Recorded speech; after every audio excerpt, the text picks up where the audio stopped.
Joint family system इस्लाम की नज़र में कैसा है और कैसा होना चाहिए, और जॉइंट फैमिली सिस्टम ही होना चाहिए या बंदा अलग रहे।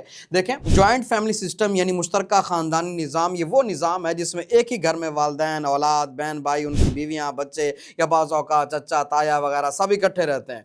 इस पर गुफ्तगू करने से पहले ये याद रखें कि इस्लाम के बाज़ अहकामात वो हैं जो किसी कल्चर, ज़बान, फ़ैशन और उर्फ़ के मुताबिक नहीं, बल्कि हर हाल में उनकी पासदारी लाजिम है। उनमें से एक नौयत शरई पर्दे की है। हर तरह के नामहरम से पर्दा हर हाल में लाजिम और ज़रूरी है। कुरान और हदीस जो है इस पर शाहिद हैं। जॉइंट फैमिली सिस्टम में भी इस पर अमल करना ज़रूरी होगा। अगर वसाइल मुयस्सर हों और साथ रहने में नामहरमों से पर्दा वगैरह में कोई दुश्वारी ना हो तो इसे ज़रूर अपनाया जाए। बाकी इसके दुनियावी एतबार से कई फ़वाइद भी हैं और कई नुकसानात भी हैं। मैं पहले आपको फ़वाइद बताता हूँ जॉइंट फैमिली सिस्टम के। इस निज़ाम में ना अफराद एक दूसरे के करीब रहते हैं, दुख सुख में शरीक होते हैं, जिससे बाहमी मोहब्बत, एहतराम और कुर्बत बढ़ती है। मुश्तरका तौर पर रहने से रोज़मर्रा के जो अखराजात हैं, बिजली, गैस, खाना, किराया वगैरह, ये तकसीम हो जाता है तो माली बोझ भी कम हो जाता है। इस निज़ाम का एक फ़ायदा ये भी है कि बच्चों को बुज़ुर्गों की सोहबत और तरबियत मिलती है। दादा दादी, नाना नानी की मौजूदगी बच्चों के अखलाक और किरदार पर मुस्बत असर डालती है। अगर घर में माँ बाप ना भी हों तो दूसरे बड़ों की वजह से बच्चों की मुनासिब देखभाल है वो होती रहती है।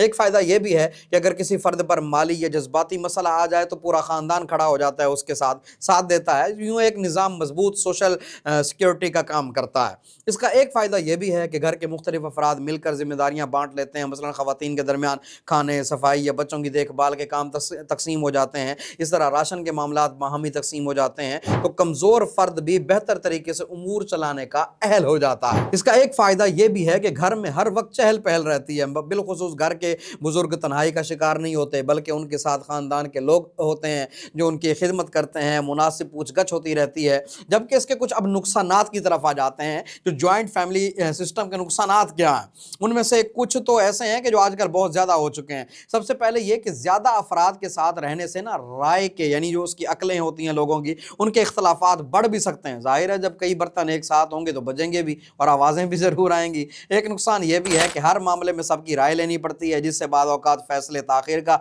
शिकार हो जाते हैं या तनाज़ुआत पैदा होते हैं। और ये उसूल है कि जितने लोग बढ़ेंगे उतना ही राय मुनक़सिम होती है।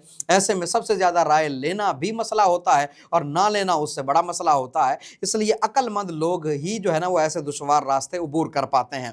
अच्छा, सबके साथ रहने का एक नुकसान ये भी होता है कि बाद औक़ात घर में मौजूद किसी फ़र्द की बुरी आदत या रवैया बच्चों या दूसरों पर मनफी असर डालता है। एक नुकसान ये भी है कि बहुओं या भाइयों के दरमियान हसद, बर्तरी या नाइंसाफ़ी के एहसासात पैदा हो जाते हैं जो माहौल को ख़राब करते हैं। उसके बाद औक़ात ऐसे नताइज निकलते हैं जो पूरे ख़ानदान के लिए तबाहकुन साबित होते हैं। तो यूँ जॉइंट फैमिली सिस्टम के प्लस और माइनस दोनों पॉइंट मौजूद हैं। अलबत्ता एक खूबसूरत और मुफीद निज़ाम है, इसमें कोई शक नहीं है, बल्कि अगर इसे मशरिक़ का हुस्न कहा जाए तो ये बेजा नहीं होगा। अलबत्ता इसे चलाने और निभाने के लिए साहिब अक़ल व तदबीर होना ज़रूरी है। याद रखें, ये निज़ाम बुरा नहीं है, रवैये तय करते हैं कि ये फ़ायदेमंद होगा या नुकसानदेह होगा। अगर सब मिलकर बाहमी रज़ामंदी से एक साथ रह सकते हैं और आपस में इख्तलाफात और फ़साद का अंदेशा भी ना हो तो उसे इख्तियार किया जाए, यानी जॉइंट फैमिली सिस्टम को। अलबत्ता अगर इससे आपस में मोहब्बतें इख्तलाफात में बदलने का अंदेशा हो तो अलग रहने को ही तरजीह दी जाए। यानी नुकसान भी हैं और फ़वाइद भी हैं। बेहतर ये है कि आप देख लें कि आपके हम मिजाज हैं या नहीं है। बसा औक़ात घर के अंदर अगर बहुएँ आपस में जो है ना ख़वातीन जो है वो आपस में लड़ पड़ती हों तो फिर बेहतर यही है कि बंदा अलग ही रह ले, ताकि बाद में जो मोहब्बतें हैं वो कायम रहें। अगर घर के अंदर इस तरह का कोई फ़साद नहीं होता, आपस में इत्तफ़ाक़ रहता है, तो फिर जॉइंट फैमिली सिस्टम ही बेस्ट है।